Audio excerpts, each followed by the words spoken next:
Strength and anabolic tempo changes in your workout. Let's start with an example. Doing the bench press with a varied tempo can produce very fast strength gains.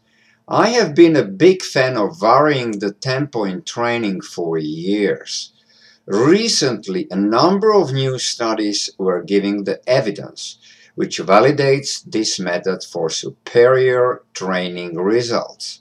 A new study in the International Journal of Sports Medicine showed that strategically prescribing tempo is critical if you want to get strong in a short time period. But changing the time you spend on each phase of a lift is not ideal, nor is using a self-selected speed that is random.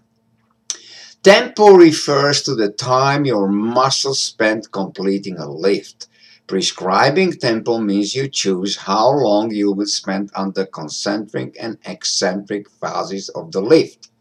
You can also include a pause at the top or bottom of a lift. Modifying tempo will vary the time your muscles spend under tension.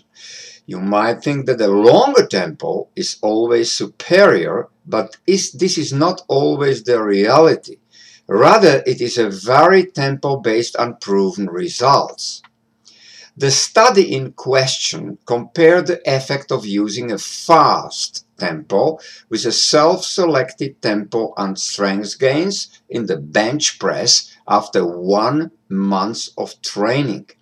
All participants had previous resistance training experience and they trained twice a week for 3 weeks. One group performed the lift at near maximal speed.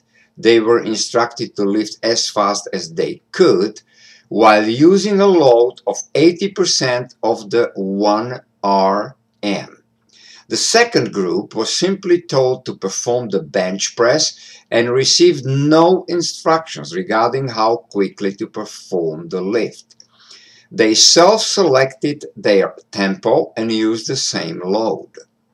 After 1 month's training period, the fast tempo group gained 10% in maximal bench press strength, very impressive gains in only 8 training sessions. They also increased the speed with which they could perform the lift using the 80% load by 2.25%. The other group that self-selected lifting speed didn't gain strength or modify speed. The fast tempo group likely gained strength because they were lifting with more force, which places greater demand on the muscles and leads to greater engagement of more motor units, particularly the type 2 fast twitch fibers. Compared to the self-selected tempo, a fast lifting speed was a new tempo for the participants and likely shocked the muscles into adapting, thereby producing strength gains. It is not all about the fact that only a fast lifting speed can be always superior, but it's all about altering your program, altering the tempo and training methods in an organized fashion in well-planned periods of time. This is important for gaining on strength and muscle quality. Self-selecting tempo can lead to the stagnation in your strength and in your muscle quality gains. So my advice is change the tempo of your workout from time to time, usually after a 1 month period of time, and write me about the results.